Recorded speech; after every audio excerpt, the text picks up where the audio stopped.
A Bíblia é muito grande. Você já leu a Bíblia toda? Bem, e se eu dissesse que nós podemos resumir a Bíblia todinha numa aliança, numa tratativa, num plano de redenção do homem? Porque a Bíblia começa no Gênesis falando da criação do mundo, descreve como o homem caiu, perdeu o domínio sobre a terra e acabou se entregando ao pecado, ficando escravo de Satanás. Daí veio Jesus e cumpriu a promessa da aliança quando ele cravou a cabeça da serpente. Aí nós vemos que do Gênesis ao Apocalipse, tudo trata da redenção do homem, a aliança feita entre Deus, deuses, Elohim, sim, antes que o homem entrasse em pecado, na sua onisciência, Deus o Pai, o Filho e o Espírito Santo, que são três seres em um só em propósito, em perfeição, em soberania, na sua presciência, sabendo que o homem ia pecar, traçaram o plano da redenção. Aí Jesus disse: eu vou morrer no lugar de Adão. E agora vou resgatar o domínio que dei a ele sobre o planeta Terra das mãos da tirania de Satanás. Agora nós vemos então Jesus cumprindo a aliança. Viu como ficou fácil? A Bíblia inteira fala do amor de Deus pela raça humana caída. Fala do plano de redarguir o homem, do plano da aliança cumprida. Pois a serpente prometida esmagar a cabeça em Gênesis capítulo 3:16, bem no comecinho da Bíblia, é o enredo de toda a guerra entre o bem e o mal que começou nos céus e acabou no teu coração. Aqui é que começa a vitória de Cristo. E é também no nosso coração onde Satanás tenta enraizar a sua árvore envenenada. É ali que ele colocou o fruto do conhecimento do bem e do mal. A banana podre, aquela fruta que foi oferecida a Eva, é a fruta que embebeda o coração dos homens e que faz levedar toda a pureza da criação e faz o homem tropeçar e cair no enredo da serpente. Mas Jesus, ao morrer, foi aos céus e nossa redenção está próxima. Ele foi preparar-nos lugar. Portanto, nós não precisamos temer, porque o mal foi vencido e nós somos vencedores em Cristo. Pela graça sois salvos, não por mérito, não por obras, mas mediante a fé que temos, a confiança de que Jesus é o nosso Salvador, que ele experimentou a morte por nós, venceu a serpente, o dragão, o Satanás, já é vencido. E nós já somos vencedores com Cristo. Então, qual é o nosso papel? O que nós precisamos fazer? Alguns dizem, lendo a Bíblia, que basta a graça do Pai. Ora, eu pergunto, se a graça do Pai bastasse, por que não bastou para Satanás? Bem, talvez a fé seja também importante. Outros defendem que a fé é suficiente. Se você tiver fé em Jesus, tudo mais está resolvido. Mas Satanás também não acredita em Deus, ele não viveu com ele nos céus, ele não sabe a Bíblia, por acaso ele não tem decoro os versos da Bíblia, e não é ele quem faz tropeçar, torcendo as palavras da Bíblia quando ele fala com Eva no paraíso, certamente não morrerás. E depois quando ele fala para Jesus, se prostrado me adorares, tudo isso te darei. Então Jesus o repreende usando a palavra de Deus. Portanto, nós temos que há uma combinação de fatores que nos traz a salvação. Evidentemente, nós não somos capazes de sair desse enredo pecaminoso. A nossa genética está contaminada. A terra produziu cardos, espinhos e abrolhos, diz o Gênesis. E entre esses espinhos está a alma humana a produzir maus frutos. Agora nós temos árvores produzindo maus frutos, pessoas produzindo maus frutos. A natureza está corrompida, mas nós temos um Salvador. Então, nós temos a graça de Jesus, Temos fé no sacrifício de Jesus, mas há algo que nós podemos e devemos fazer. Amar Jesus. E com esse amor nós devemos mostrar a nossa empatia, a nossa semelhança. Os atos nossos devem copiar os atos de Jesus. E assim nós estaremos cumprindo os mandamentos de Jesus, fazendo o que ele fez, honrando o Pai e fazendo bem ao próximo, por amor. Ama teu próximo como a ti mesmo e a Deus sobre todas as coisas.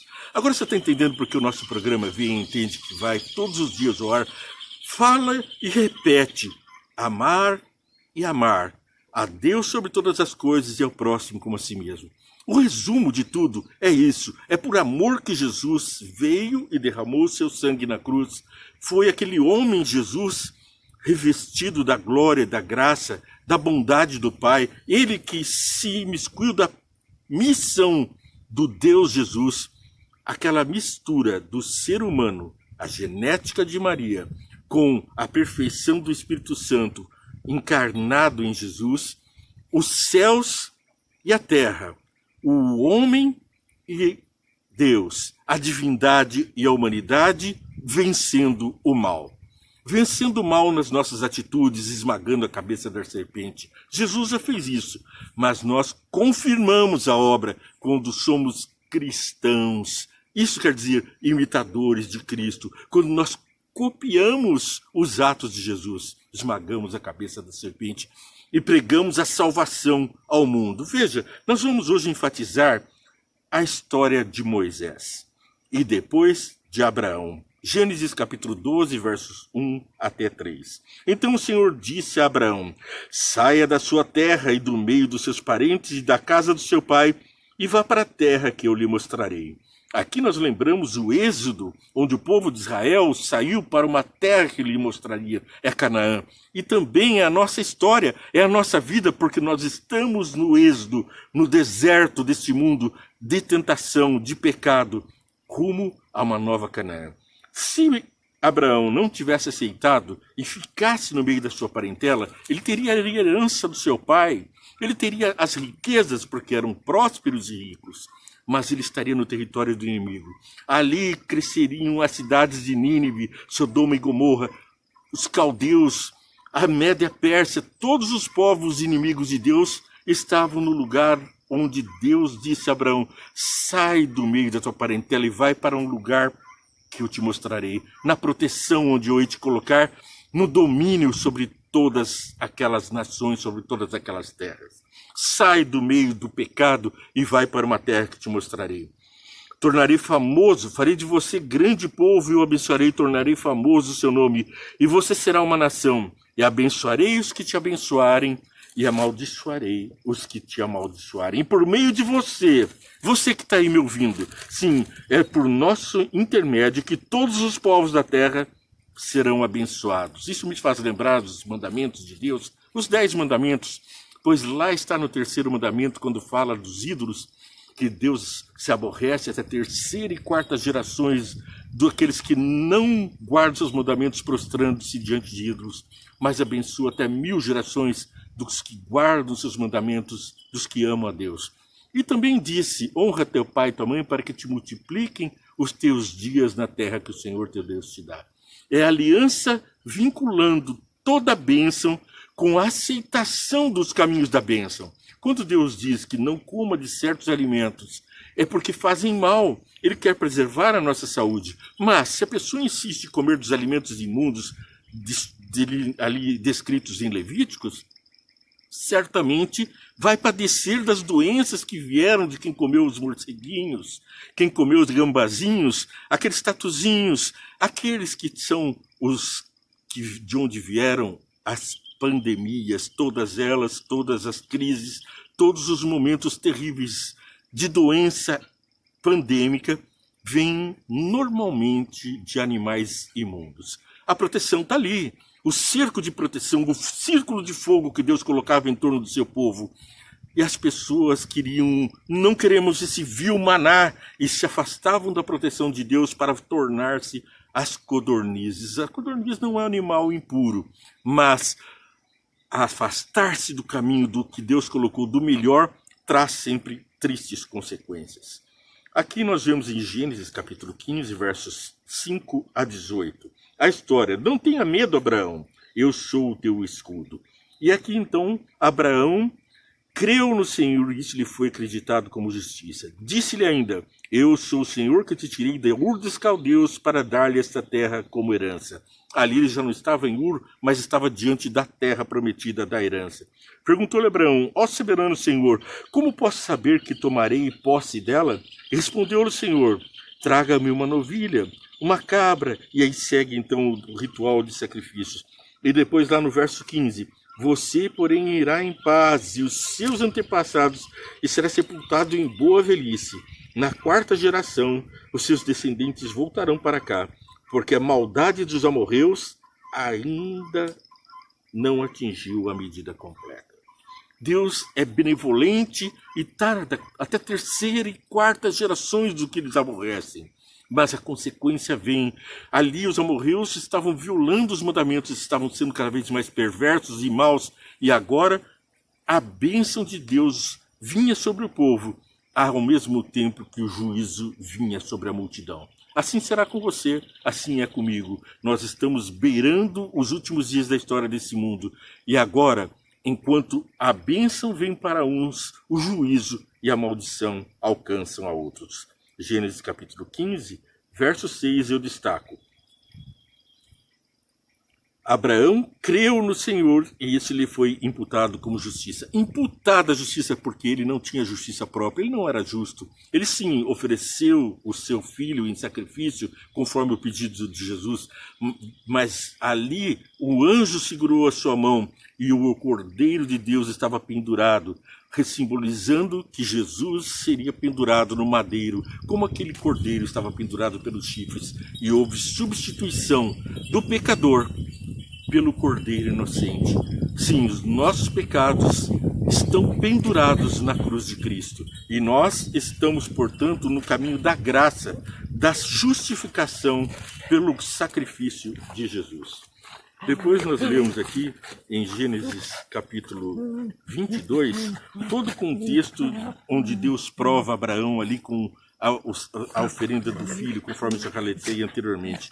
É bom nós lermos essas partes na Bíblia para podermos ter uma melhor compreensão. Romanos 4, versos 1 a 5. Portanto, que diremos do nosso antepassado Abraão? Se de fato Abraão foi justificado pelas obras, ele tem do que se gloriar, mas não diante de Deus, que diz a Escritura: Abraão creu em Deus, e isso lhe foi acreditado como justiça. Ora, o salário do homem que trabalha não é considerado como favor, mas como dívida. Todavia, aquele que não trabalha, mas confia em Deus, que justifica o ímpio, sua fé lhe é acreditada como justiça. Aqui Paulo está explicando claramente que é a fé no sacrifício de Jesus que nos imputa a plena justiça. Portanto, não é por obras próprias, nem tampouco porque nós somos melhores do que os outros, mas porque temos fé e porque nós acompanhamos as obras do Pai. Veja Gálatas, a carta de Paulo aos Gálatas, capítulo 3, versos 6 a 9. Partindo já para a finalização do programa, considerem o exemplo de Abraão. Ele creu em Deus e isso lhe foi acreditado como justiça. Estejam certos, portanto, de que os que são da fé, estes é que são filhos de Abraão. Prevendo a Escritura que Deus justificaria os gentios pela fé, anunciou primeiro as boas obras, as boas novas a Abraão.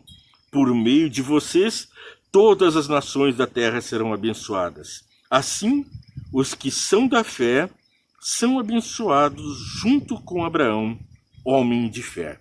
E segue a nossa mensagem dando uma luz especial lá em Jeremias capítulo 31, versos 33. Jeremias capítulo 31, 33, leio: esta é a aliança que farei com a comunidade de Israel depois daqueles dias, declara o Senhor. Porei a minha lei no íntimo deles, e a escreverei nos seus corações. Serei o Deus deles e eles serão o meu povo. Sabe o que isso quer dizer? Que a lei não será para nós um fardo, mas ela estará dentro do nosso coração como um grande prazer. Não é isso, Josemar? Não é isso, meu amigo? Você que está ouvindo a nossa programação, você que curte, compartilha, que ora por nós, lembre-se, estarei orando por você também. E olha, é um prazer muito grande cada vez que eu vejo você comigo, porque isso me anima a prosseguir rumo aos céus, porque eu sei que tenho boa companhia. Deus te abençoe muito e faça de você uma poderosa luz para o mundo. E não esqueça, curta nossa programação, compartilhe com os amigos e toque o sininho para seguir, ser alertado sobre os vídeos e dar relevância a uma mensagem que vem dos céus diretamente para o povo de Deus. É a Bíblia inteira, muito grande, resumida apenas numa mensagem de amor de Deus para mim e para você. Que Deus te abençoe.